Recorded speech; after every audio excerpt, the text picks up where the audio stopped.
Jan Wilson had been happily married to Pete for 12 years. Pete was her everything. He was the solid foundation of her life.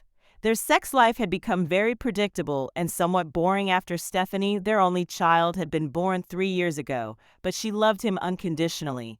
Jan had worked for the steel company for the last 8 years. Her former female boss had recently been replaced with a handsome, dynamic young man, Brad Jennings. Brad was about 7 years younger than Jan. Jen felt a lust building for Brad. It's not that she ever thought of him as a replacement for Pete. She did think about him as a sexual partner. She constantly eyed Brad when he was talking to others or simply walking past her. She had begun having dreams about the various things she and Brad would do to each other. She just thought of these as her naughty fantasies and never attempted to act on them. But recently, these fantasies had become completely consuming during her waking hours. She was becoming very nervous and daydreamed about Brad all of the time. Pete had commented more than once that she seemed to be a million miles away in her thoughts. It seemed that fantasized sexual exploits with Brad were all she ever thought about anymore. This did seem to stimulate her to be more aggressive with Pete and ask him for some things they had not done in many years in their lovemaking. But even when Pete was bringing her to a climax, all she could think of was Brad doing it to her. She would have been content to just continue with her fantasy, but events overtook her and brought her fantasies to realities. Brad had asked her to stay late to work on a contract proposal for an important client. He was the perfect gentleman during their evening work. After reviewing the final draft of their proposal, Brad smiled and nodded. "Yes, this is great. Thanks so much, Jan. Why don't I buy you dinner as a reward for a job well done?" Jan thought about it for a second, and her lust finally overcame her better judgment. "Okay, let me call Pete and tell him so he doesn't worry." She dialed their home, and when Pete answered, said, "Pete, honey, Brad is so pleased with my work tonight. He wants to buy me dinner at the company as a thank you. Isn't that wonderful? So I will be a little later, okay?" Pete was happy for her. She had expressed fears to Pete several times since Brad had become the boss that Brad didn't think much of her work since he never gave her any praise or even acknowledged the quality of her work. Pete said, "Way to go, honey. You are finally getting some well-deserved recognition. Enjoy the dinner. I have an early appointment tomorrow, so I will probably be asleep when you get home." They expressed their love for each other and each hung up. Brad drove Jan to the most posh restaurant in the city. He was suave, funny, and attentive to Jan before and during the lovely candlelight dinner. He told her about his life. He was a Stanford graduate, divorced a year now with one daughter he got to see weekly. He loved his daughter and showed Jen pictures of them together. He still thought he had feelings for his ex, but hoped to eventually lose the mental anchor and get back to having a relationship with someone. Jen told him about her family and her love for husband and her daughter. She did reach out on several occasions and touch Brad's hand as she told him some story about a family trip or family event that she was proud of. Brad paid for dinner and they waited at the door for the valet to bring Brad's car around. Brad put his arm around Jan's shoulder and kissed her cheek. "I had a great time. Thanks for being a wonderful date." Jan, against her better judgment, put her arm around Brad's waist and kissed his lips lightly. "I really enjoyed this, Brad. Here's a kiss for being a great boss." Their heads were only inches apart. Brad looked at her with a flare in his eyes. He touched her chin with his index finger and raised her head to look into her eyes.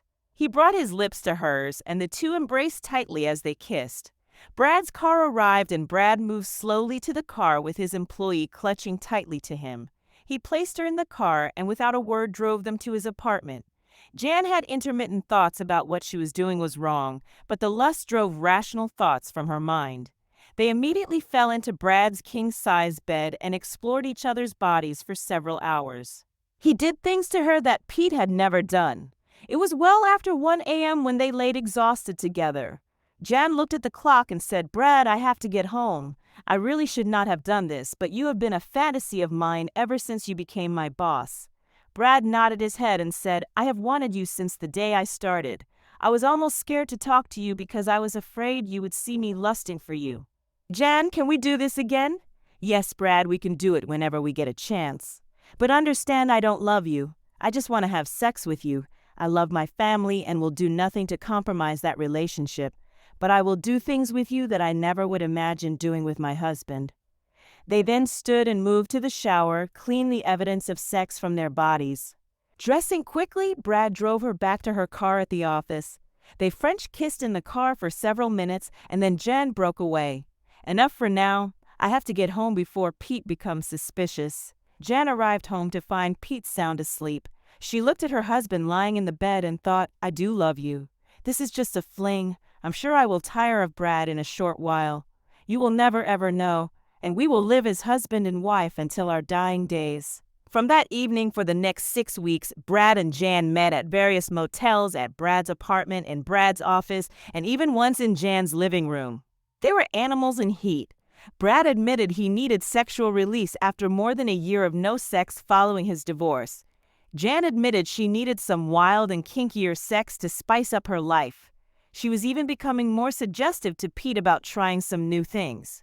Pete eyed her with some suspicion when she suggested he take her in different ways. Where did you learn about this, honey? She suddenly felt guilty.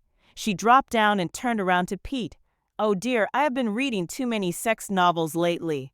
I'm sorry if I suggested something you don't want to do. Pete shook his head. No, it is not that. I just find you so aggressive these days, and you seem to have experience already with the things you are asking me to do. You are acting like my teacher, not like my lover. Jen almost panicked. I'm so sorry, dear.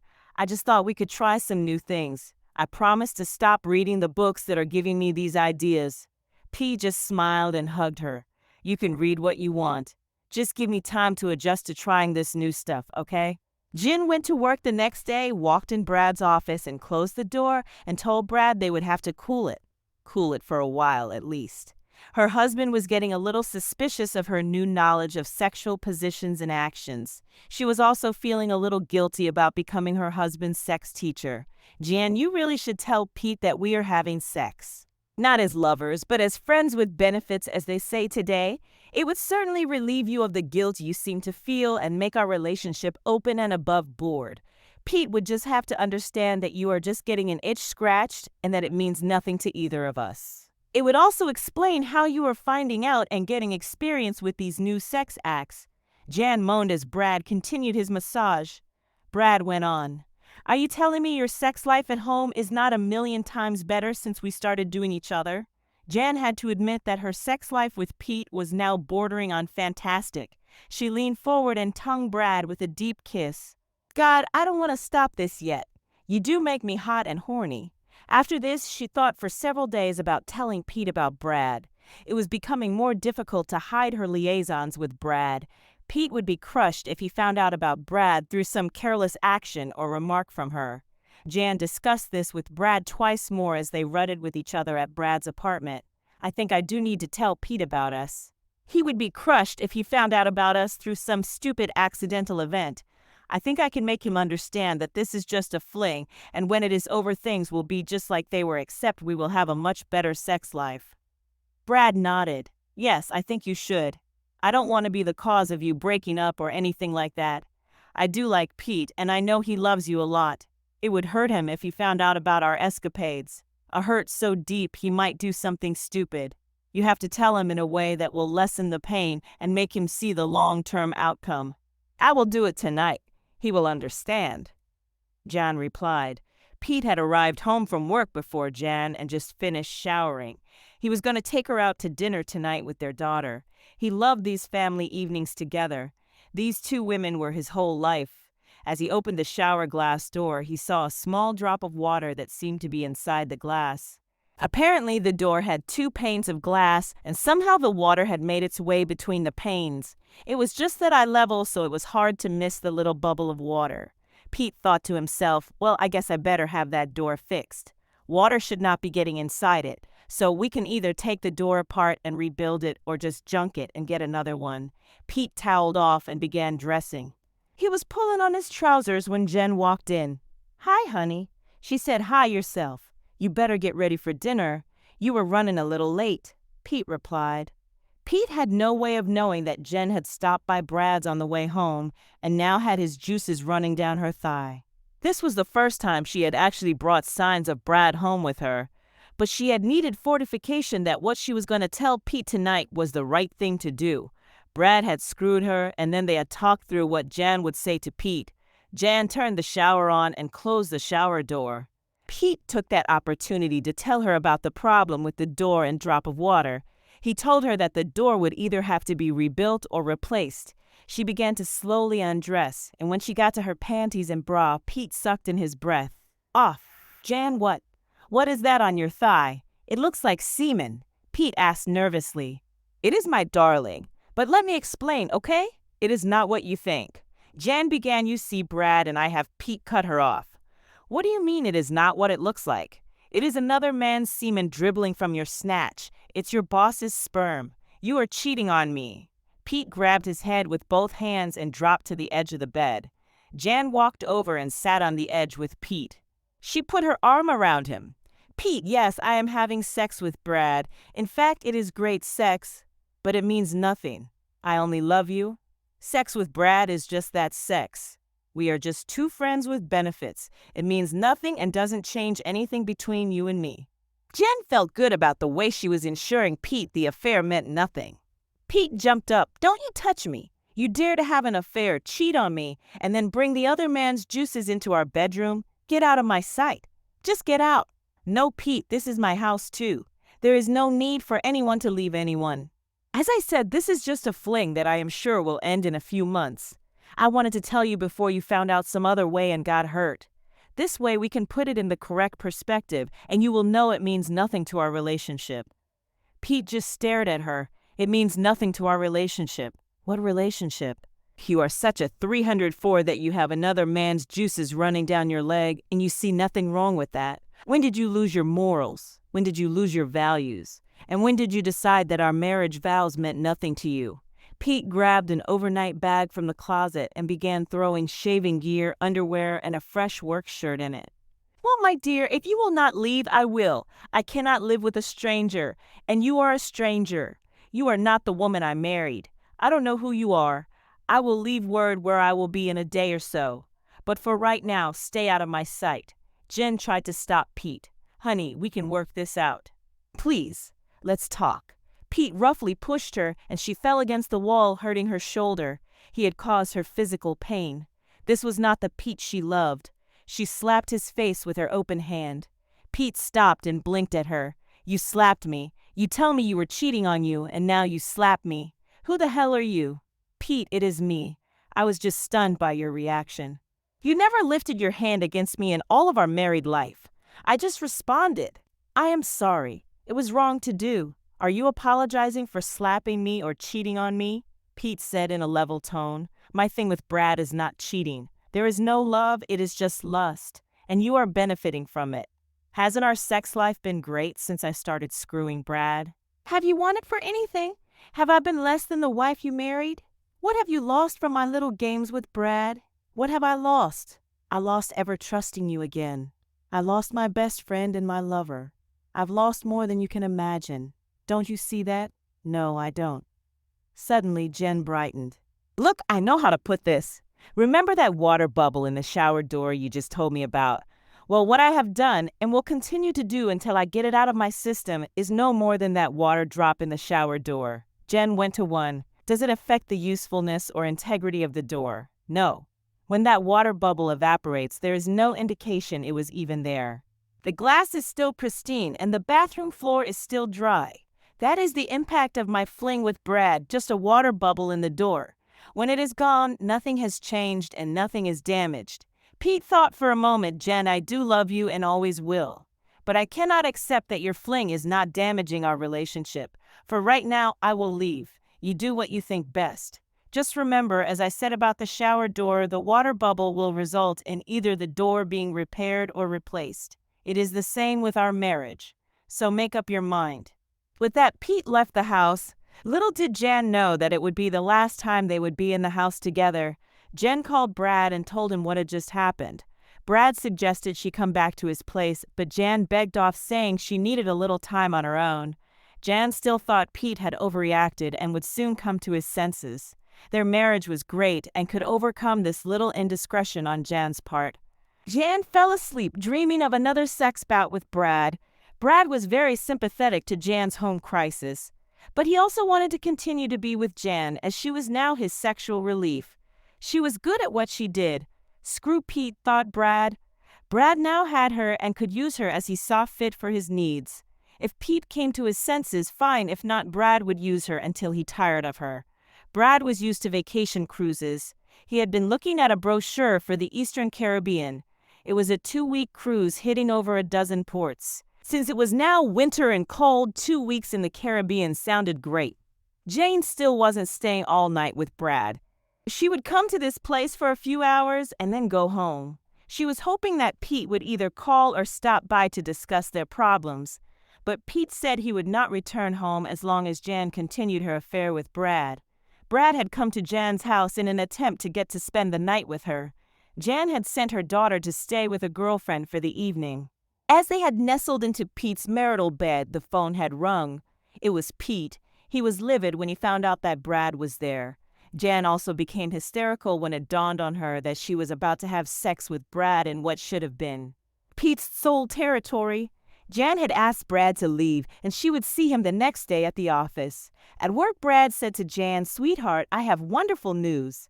I just booked us on a 2-week Caribbean cruise. We can share ourselves with each other and not worry about what Peter thinks. You come with me on the cruise, and I bet Pete will beat a path to your door to get you back when we return. He will be so jealous he will have to come to his senses." Jan had been thinking that this whole thing with Brad was far too costly. Her lust had hurt the one man she loved above all. She thought, "I need just a little quality time with Brad and I will be over him." Jen readily agreed, and she left this message for Pete at his hotel. "Pete, baby, it's Jan. Look, I am going on a 2-week cruise with Brad. I think that this will be enough quality time with him to get the lust out of my body and mind. When I get back, I am all yours forever. Have you got that?" I said forever. "Since I will be away for 2 weeks, you can stay here at the house and take care of our daughter. Okay? Oh, by the way, that water leak is still in the shower door. It is a little bigger than before, but still no damage to speak of. You can deal with it while you are here. Remember what I said about that water bubble in the door? Well, it is still true." Jen left with Brad on the 2-week cruise. After 10 days, Jen had had her fill of Brad. The fantasy had turned into hard reality. Other than the sex, they had little in common. He basically treated her as a blow-up doll for the duration of the cruise. When they awoke in the mornings, he wanted immediate sex. She didn't want it until they had cleaned up. His mouth had a foul odor in the mornings that turned her off. She did not sleep well because Brad snored heavily. Another chink in the armor of her fantasy lover, she thought. He got drunk on the 7th night at sea, and he had smacked her face with his open hand after they had argued about Jen ending the affair upon her return home. He later apologized, but it was far too late. After 14 days, Jen had fallen out of lust with this fantasy. Pete, Brad, and the shower door. On the 14th day, they arrived in port and flew home. Jen hugged Brad when he delivered her to her front door in the late afternoon, and Jen said, "Brad, it is over. I got my fill of you on this trip. The fantasy is dead along with the lust. All I want now is my Pete. Thank you for the great time, but it is over."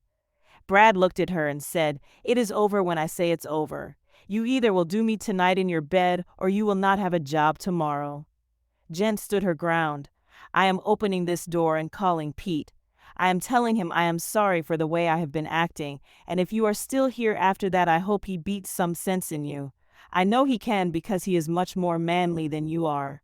You are just a big prick with a set of balls." Brad retorted, "You are just a dumb 304 who likes to spread her legs for cheap thrills. Pete will figure out soon that you will always be a 304. When he leaves, you will come crawling back and I may let you have me." With that, Brad turned and started toward the car. He turned back and said, "Don't bother coming to the office tomorrow. I will have your desk contents boxed and shipped to you, along with your termination pay." Jan unlocked the door and ran into the house. She was reaching for the phone when she saw the letter on the kitchen table. It was addressed to her and written in Pete's erratic scrawl. She slowly tore the letter from the envelope, and then she read, "Jan, you told me to take care of the water bubble in the shower door. First, let me say that you were wrong about the bubble not causing visible damage. But you were right in drawing a correlation between the water bubble and the cheating acts you were doing with Brad. If you had been here, you would have seen that each time the water bubble occurred, it left a small residue on the glass. Over time, the residue clouded the glass. It was no longer pristine, and the clouding did not allow you to look through the glass anymore. If you had been here, you would have seen that the moisture eventually led to mold and mildew forming between the panes of glass. There is now a very large black spot in the glass. Not only is it ugly, but also it is unhealthy to be around, such as our marriage. Your actions have clouded our marriage and introduced unhealthy conditions. As with the shower door, there are two choices. Choice 1, repair the door, take it apart, and rebuild it. Choice 2, replace the door. Looking at our marriage, choice 1 was a possibility until you decided to take the 2-week cruise with your lover. After that, no repair was possible in my mind. Choice 2 is my choice. I am replacing the shower door. I am replacing you. I am replacing our marriage.